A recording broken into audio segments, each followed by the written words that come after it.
Welcome to the Mind What do we really mean by genius? Matters Giftedness is so much more than an academic label. podcast. We tend to think of gifted as kids being good at everything across the board. An exploration of giftedness, Originals are nonconformists. creativity, People who not only have new ideas, intelligence, they're the people you want to bet on. in childhood, I like to learn about things, but I like to learn my way. and beyond. This is the Mind Matters podcast.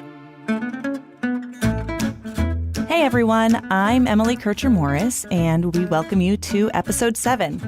In just a bit, we'll discuss transitioning to adulthood with Garrett Hartman from the Center for Identity Potential. It's a really important subject, and it can be a real challenge for gifted people. We'll also hear from our panel of experts, and I'll throw in some thoughts of my own. First, just a little light housekeeping. Shout-outs to Twitter followers, the Homeschool Village, Breakout Mentors, as well as Dr. Brian Perlman. They're all among our new followers this week. And as a matter of fact, Mind Matters is now on Instagram. Our handle is Mind Matters Podcast. Among the first people we're following are the Institute for Educational Advancement and Dr. Robin Silverman. And we'd like to thank California Association for the Gifted and the Mid-South Gifted Academy for getting on board with us on Instagram already this week. Just a quick heads up also about some of our upcoming episodes. We'll be featuring Deb Douglas of GT Carpe Diem talking about self-advocacy with gifted learners. And Dr. Jim Delisle will be back with us again to talk about gifted kids and combating underachievement. So make sure you've subscribed on your favorite podcast platform so you don't miss them. Also, Mind Matters is now available on iHeartRadio. You can click through from our website or just search Mind Matters on iHeartRadio. Be sure to click the follow button. Okay, housekeeping done. So our guest today is Garrett Hartman. He's a licensed professional counselor at the Center for Identity Potential, and he works with clients and their families to impact overall positive change throughout their entire family system. Garrett Hartman is coming up next. The Mind Matters podcast recognizes organizations who help gifted children thrive. One of these organizations is the National Association for Gifted Children. NAGC supports those who enhance the growth and development of gifted and talented children through education, advocacy, community building, and research. We invite you to visit giftednessknowsnoboundaries.org and join NAGC's movement to see, understand, teach, and challenge gifted and talented children from all backgrounds. This is the Mind Matters podcast. Welcome, Garrett. Thank you so much for being a guest on our podcast today. We'll be talking about that transition from childhood to adulthood and how giftedness interplays with that. What are some of the things that you see just in terms of a cultural shift from the definition of adulthood and kind of how we identify that and how that has changed over time? Okay. Well, first, let me say thank you for having me. And we've set no small task for ourselves here to talk about transitioning to gifted adulthood. So to start answering your question, I have to really go back a little bit. I know we're talking about gifted, but I in order to really deal with that, I have to go back because it's like there's a lot of updated, like if you read the newspapers nowadays, there's a lot of things about how people are experiencing more anxiety nowadays. There's a different kind of understanding of what it means to be an adult and how that's all related. And there's a lot of bits and pieces out there. And then we have the struggle with becoming an adult anyway as a challenge for most people. But when we come to the idea of like, okay, what are the expectations? What do we understand about being an adult for a gifted person? Not just to mention anybody. There's a lot of shifts in that attitude. It's like we have more and more of the college is the standard, right? That's gone on for a long time. But now, particularly what I see is like the college is the standard, but it's supposed to be like, that's where it starts. Like, right? You're a gifted adult now. You don't have to have any of the supports you've had before. You go on. And then there's not a lot of really explanation of what that means. The idea that I see is a lot of this idea that, okay, you're to be an adult, you have to be financially independent. You have to not have support. And you just have to do well. I know that's kind of a vague answer, but this is just the thing that fascinates me is like, to your question is, what are the cultural shifts and what is that meaning thing? like, I don't really ever get a straightforward answer. I don't know what it's like for you, but well, it's interesting. You know, I have my computer system that's up, and when somebody turns 18, it prompts me to get them to sign new paperwork and have them have so there you go, 18 years old. They must be an adult now. Right. But in reality, that is a much more gradual transition, and I feel like there is a lot of pressure, especially on gifted kids, to somehow just become this adult, whatever that means, you know. And I guess that's the other thing. It's like, what do we even define that as? I don't know that we can. Well, now you're going in the direction that, like, you know, I try to go with all the time. Is I try to first, even when, like, because, you know, I'm a mental health professional here, is even when I'm working with clients or with the families, that's what I kind of try to get at on some level early on, is to understand what are the expectations here. The idea is, it's like, okay, you're supposed to have a sense of independence. That's kind of all I get. Now, when I usually go and kind of push that issue a little bit, it's like, what does independence mean? Well, it means, they should be, you know, emotionally stable. They need to be handling the work on their own. They don't need a X, Y, and Z. And unfortunately, a lot of the times with a lot of people that I work with, is it's like that particular idea of, like, just get to 18 or get them off to college doesn't necessarily fit. There's a lot of ambiguity there, and it doesn't really take into account of, when we're talking about transition, to your point, right, it's a gradual thing, is it doesn't take, you know, our conceptualization doesn't take into account that this, you know, is a developing process. It's not something that you sign the new paperwork and you're an adult now and you can vote.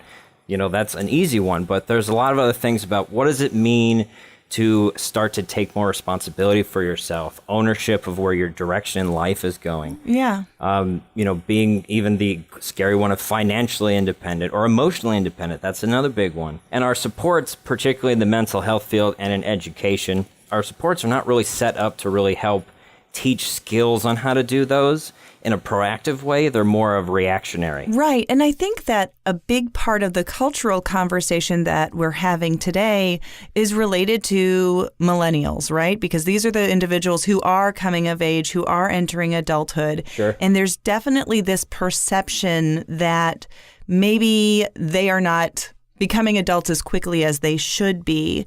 How are they making that transition, and what struggles are they really facing? Well, I should go on record that I'm a little biased because I'm on the very upper levels of what is considered millennial. Yes. And I don't particularly like that, you know, because I hear you. There's a lot of negativity around that, which I think some is true, but I think, again, it's a lot of misunderstood, like, what this all is. So it's like when I hear that millennials, or the other word, triggered, those two words just, you know, they trigger me in a sense, because it's like, I don't know what those mean.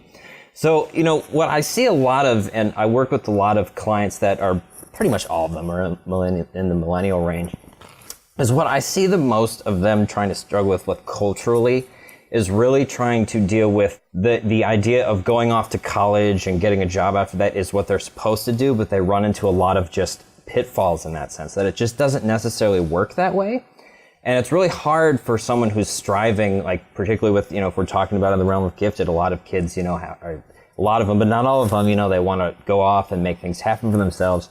And culturally, there's this, like, sense that the old school ways are how it's supposed to be. And I do see that, like, kind of put on millennials on now, because there's not a lot of whole supports of, like, again, back to our first question of what does it mean to be an adult in this changing environment? What does it mean as our economies and our technologies change? What does it mean to start establishing yourself? And even the, you know, evolution of the families. We're seeing a lot of more people are just, they're staying at home for, again, back to the economics, financial reasons, but also because sometimes it's developmentally appropriate for certain kids and to stay in that longer so they can get the supports they need. You mentioned earlier about how a lot of times individuals who are identified as gifted as kids, when they're school age, all of a sudden they graduate from high school and then somehow that label or identity or whatever it is kind of goes away. Is that a problem for individuals as they enter adulthood or as they even travel through adulthood? Do you see them losing that piece of themselves? Or part of, like, why this question is really hard to answer, and one of the things I've wrestled with when I started working in my practice about 5 years ago, Before then, I had no idea what giftedness was. Right. Like none. Like the gifted kid was the smart kid who had his bunch of textbooks, and I never saw him because he was in all the classes I couldn't get into. When I started studying this, what I started to realize is that, what giftedness really is and what it's really about is it's a part of your identity, whether you accept it or not. Right. Giftedness is denoting like human nature in the extremes. Right? If you're looking at a bell curve of intelligence, giftedness is way on the right? And that's part of who your physical, neurobiological makeup is. So it's not necessarily about the label, like whether you think you're described as, oh yeah, I'm a gifted adult. It's understanding what that means for you developmentally and part of a whole being. We really work on understanding, like, okay, as you made that transition to adulthood and you were, you had all these advancements, or you were like highly credited when you're young, or you worked really hard, how that changed when you went off and, I'm doing air quotes here, became an adult. Because everything changes at that point. Even our conceptualization of what giftedness is in the adult. What giftedness is in the adult is extreme needs, okay? That's from my perspective. I don't believe that everyone will always accept that, but I think most people, when I say extreme needs, they think like, okay, we need a lot of supports. Well, that's kind of true, but it's also the extreme need for stimulation, for challenge. And also, this is the dark side of it, support to meet those challenges. They run into a lot of challenges where they understand that they're doing something really well, but they're just, a piece is missing, particularly in their work environment, that they're not getting, and then they're meeting a lot of pushback from people who we call the norm, that they just don't understand their reaction to things, or how they have a certain standard, or just how they operate. And a lot of the struggle with gifted adults is they don't understand how they've expressed that through their whole life, and to start to integrate that and to be able to get their needs met. So one area where you examine this idea of life transitions is within the context of systems theory. So systems theory basically says that all of the systems an individual is a part of, whether it's a family system or the educational system or even a social system, can really influence the trajectory of that person's life. So give us an example that might show how a system can change a person's path. You take the education system. So we have, and this is an example that I think anyone listening to your podcast can understand, is, okay, you have a gifted kid, right? This individual is meeting all the expectations, right? She's in the gifted program, but on some level, she's not being challenged enough, right? So on one in particular field, right? Or for some reason, one class is just not fitting it, and there's like some grades declining, even though she's very intelligent and figure that out. So how does the system have to change, and how do they interact with that? And it's very interesting when you start to study this stuff, and this is also part of my work when I work with younger individuals, is when you have someone inherent in the gifted, idea that doesn't totally fit the mold, even if they have a gifted program or something, and that's changing the system, how do people react? More often than not, unfortunately, it's more of the blame is put towards this individual student on how she has emotional problems, or she needs better support at home, or they blame the parents, right? That's a system reacting to a change that they need to understand. Is like, again, comes back to our idea of what is gifted and how does that change? How does that impact the individual then? Which is it's kind of the gifted individual's lot in life is, you're working in a system, and society is a system too, you think very macro style, that is geared towards the norm or the greatest number of people. That's not always going to fit the gifted identity or the gifted idea of what works and the needs that they have. So that's a gifted person's lot in life, is to understand those interplays between systems and how you can still operate within that system and change it for the better, which is always the goal. And I see it, but it takes a lot of work, and it takes a lot of personal work on part of the gifted individuals to really understand how that is, rather than to fall into a victim or a blaming or a depressive, anxiety, neurotic cycle, which, is, I just read an article the other day how that's very, common in highly intelligent gift people, is this, neurotic idea or identity and things like that. But that's all about how people are interacting with the world, right? It can be a very overwhelming experience because many of them have multi-potentiality, lots of things, lots of opportunities, lots of options, and they almost sometimes become paralyzed about making the wrong choice.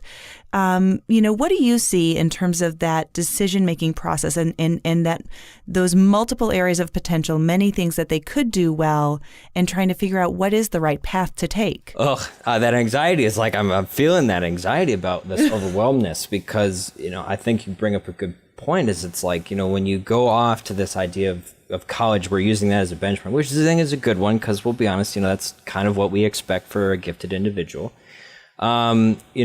I see a lot of that, and I'm right there with you, as it's like when they have a lot of interests or this, varied idea of, saving the world one day, and this is how I'm going to do it, interacting with, okay, well, does that mean I'm a physics major, or do I go into this? It's very overwhelming. Because the idea is that they have to pick one, right? I mean, I don't know if you get that a lot, but that's always the thing. You have to pick one.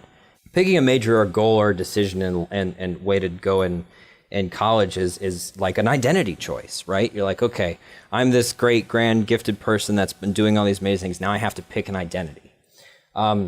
That's very overwhelming because as a gifted person, you were taught and you're raised to think that it's like that's what the big part of your identity is this intelligence, this higher academics, this achievement thing, right? Which I'm not arguing against. It's part of inherent into there, and they all have their grand ideas of what they want to do. And the idea that they can eventually or even together do more than one thing. That's the biggest anxiety provoker I see is it's like, okay, well, if I pick this one, I'm stuck with this. Okay, well, maybe you pick one and try it out and see how much you can and really understand what you're doing and then transfer it later. The skills that you're learning, will transfer. When kids are very young, there's a lot of asynchrony in their abilities, with their cognitive and their social and their, executive functioning skills and emotional regulation, all of these different areas. And a lot of times, let's say you have a kiddo who's not athletic, I find that they start to prune those skills. They just go, I don't do sports, or whatever it might be. And so in some ways that asynchrony kind of gets masked a little bit. Can you think of other examples of how you see asynchronous development continuing beyond that, into that secondary school or into adulthood for gifted individuals? Oh my gosh, how much time do we have? I'm all about practical. That's kind of my thing, is I like people to have a clear understanding of what the skills they need and what are they practicing and what they're doing, right?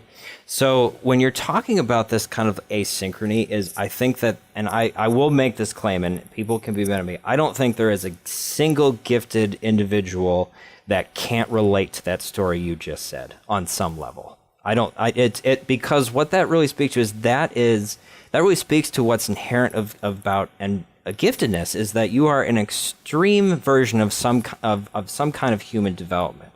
Now, what that means is that, like, as you pointed out, is you'll have one skill that's really good, developmentally, and one skill that perhaps is behind or at par, but it's not the struggle is meeting, where does those all lie? So that's what happens so often with gifted individuals, which I think is one of the big inherent struggle with gifted is like, okay, so I'm having this problem now, like the sports thing, like that's just, you picked a good one because that's just classic, right? It pulls up a lot of images. Not to be stereotypical, but yeah. Not to be stereotypical, but it's a good one because that's what people can relate to a lot of times, and a lot of it's true. I have one client that is an amazing one, but he was the opposite, is giftedness on the extreme with physical development, and then later he started to develop his academics, and he's doing both well. But that was also kind of the similar struggle, is it's like you see that where people. And again, unfortunately, this happens a lot in childhood where people just don't have enough education about how development works, is they start to foreclose on things that they think they're not good at or they can't be good at. But what's missing there is understanding about why those things are hard. There's a certain kind of trajectory that gifted individuals can, like we could say, a lot of them kind of flow through. But even within that, there's a lot of variance, a lot of deviance from that, because when you're so far out there in the extreme of human nature and behavior, and what have you, is there's going to be differences among all of them. So when you have a kid who is perhaps, very intellectually advanced for his or her age, and they're having trouble with sports, to your example, right? Though they might not be great at this, or maybe they're just on par level with people, all they need is scaffolding and training and that means that they could become very good at sports later in their life. A good example is, I know of this individual. He's very hard work. He's very intelligent all his life, never was involved in sports. And then he turns 63, leaves his job because he's very successful. He's bored with it. And he takes up mountain climbing and running Ironmans at 63.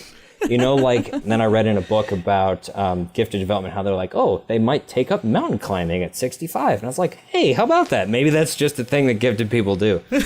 But what needs to happen there is someone to help that individual, that child, understand that development doesn't fall that way and that they need more training, perhaps, physically training, and then also understanding how that impacts their view of themselves. Because unfortunately, it's cliche, and stereotype, but it's also kind of true, is that young individual will start to see themselves as lesser than in the physical realm. And then what happens too is, to your point of pruning, is by the time they go off to adulthood or college, they've already, to take your example, they've already pruned away a lot of things that they could still pursue with the right support or the right understanding that could be very rewarding for them.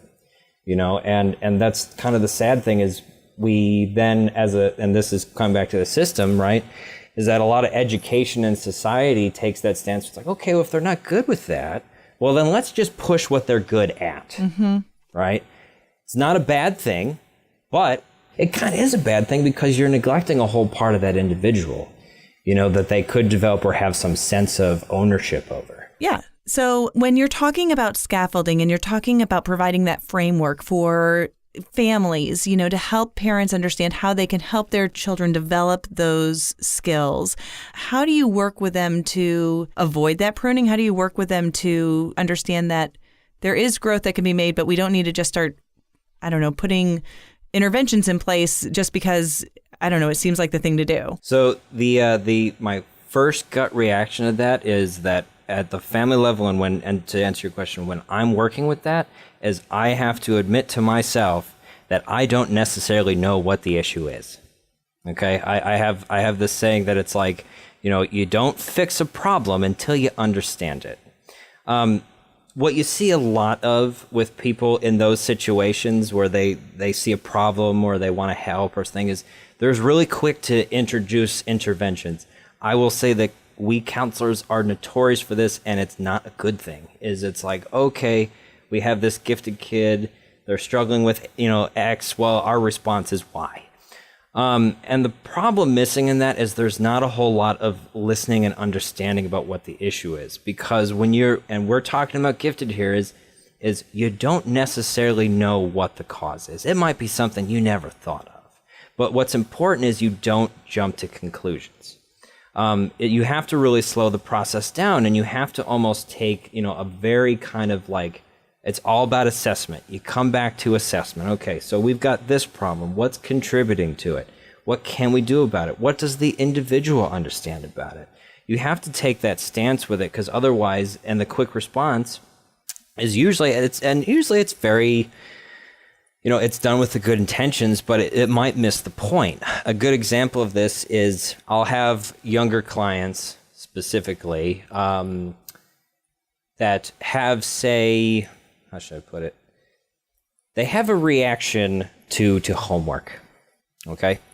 I'm saying this lightly because there's a lot that can be said with this, but younger clients, the reaction to homework, and this is just a simple example, we could apply this to a lot of things, is they have a reaction to homework, right? That it's too boring. And the response to that is usually one of, okay, well, you need to buckle down, or we need, you need to stick, fight through it, or you need to get over it and realize that this is, just how the world works, and those are all meant to encourage. And sometimes the other thing is true is, parents are like, okay, well, maybe we need to advance the child because they're not, they're not challenged enough, or the school might think that, I'll use this as an anecdote, which frightens me, is using my example here of this, the homework's boring. Well, there's a lot of times too, which I've seen, which is just horrifying to me is they'll say, okay, well, they're having one academic problem, say homework, and they say they're bored or they're not challenged enough.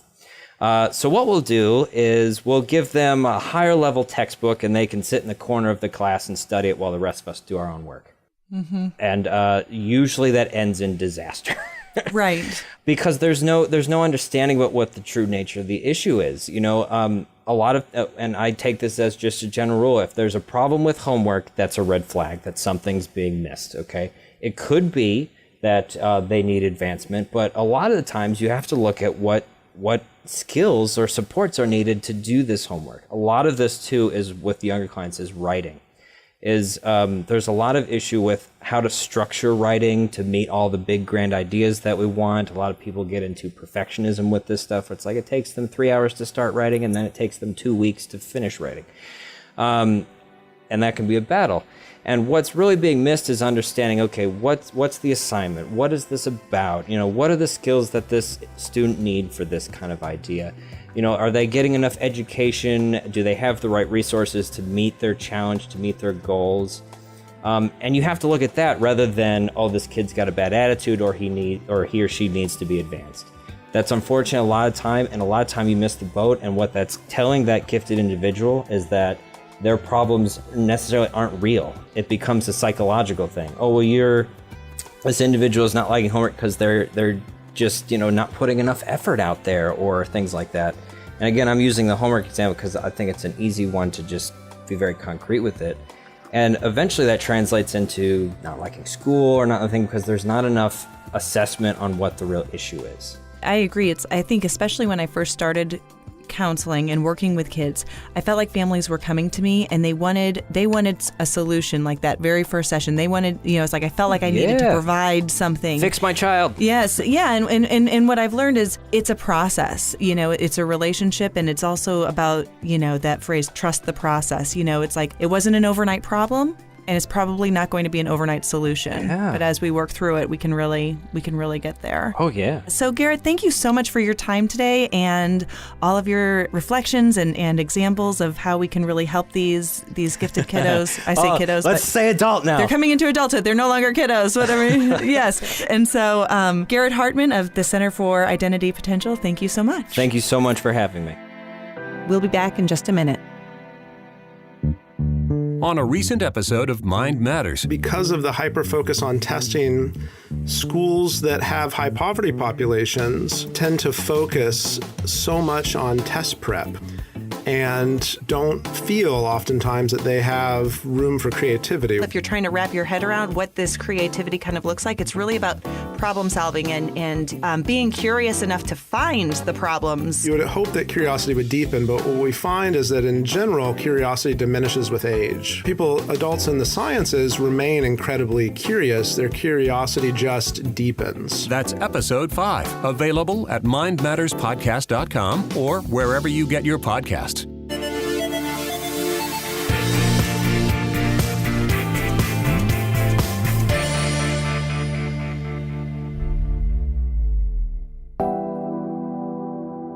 Becoming an adult is hard for pretty much everyone. I was reading recently that there was this study in New Jersey, and 45% of young adults between 18 and 34 still live with their parents. There's this professor emeritus at Utah State University. His name is David Lancy, and he wrote this book called The Anthropology of Childhood. And one of the examples that he gives in his book about raising children and kind of that overall life transition is of children who live in Liberia.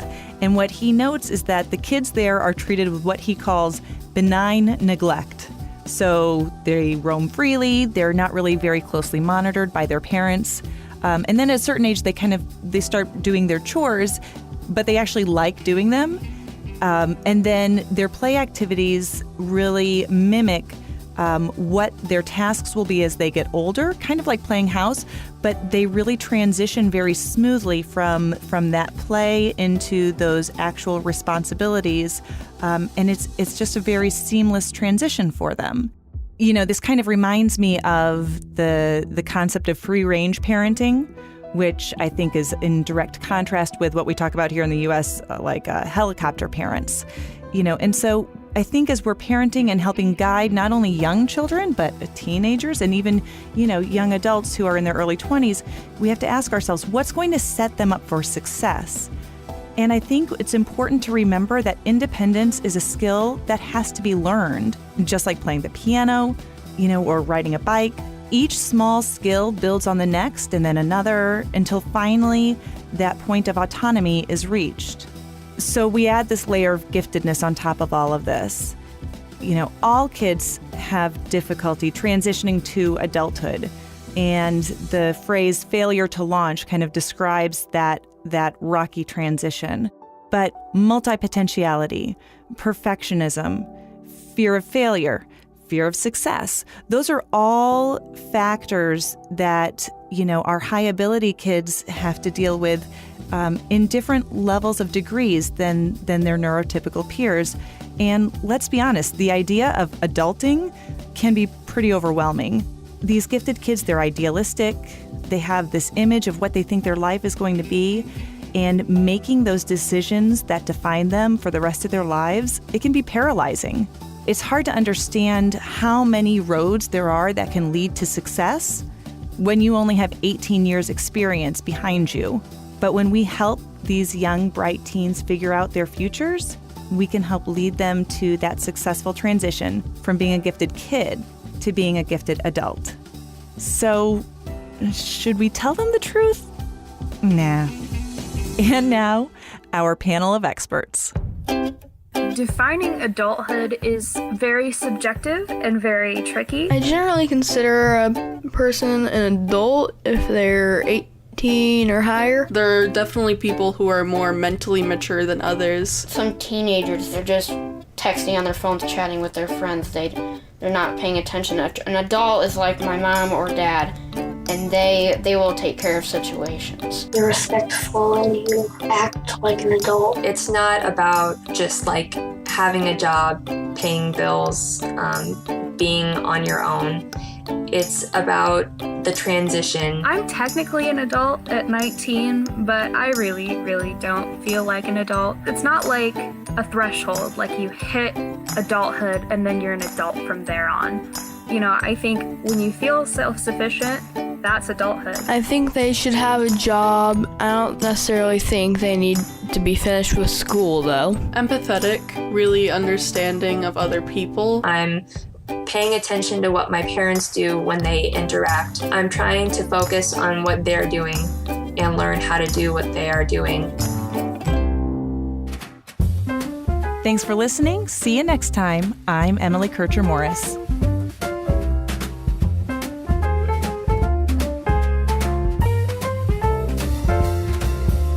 Wake up, honey, I made you breakfast. Fresh coffee and bagels, too. A new day is waiting for us. We got lots of fun stuff to do. Let's go to the zoo and feed the monkeys. I can lend them your baseball cap. Let's make the day a barrel of fun. Growing up is just a trap. Don't it seem like a drag? Like putting all of your joy in a big brown bag. I won't listen to any of that jazz. No, I'll never grow up. I'll never grow up. Growing up is just a big fat trap. I take pride in never working a day. Can't see the use of it anyway. Who can think I'm such a low-down crap? Growing up is just a trap. Thanks for listening to the Mind Matters Podcast with Emily Kircher-Morris. To learn more about us and our mission, go to mindmatterspodcast.com. If you'd like to show your support for Mind Matters, find us in Apple iTunes, Google Play, Stitcher, or wherever you get your podcasts. Subscribe and leave us a positive review. Start a discussion and follow us on Twitter at MindMattersPod or on Facebook at facebook.com/MindMattersPodcast. Well, don't it seem like a drag?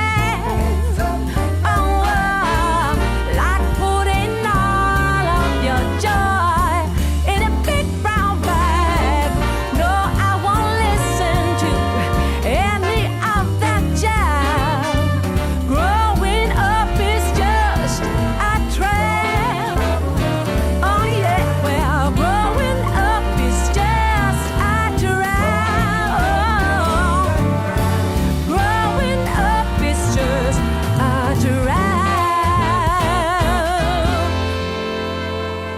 Mind Matters is a production of Morris Creative Services.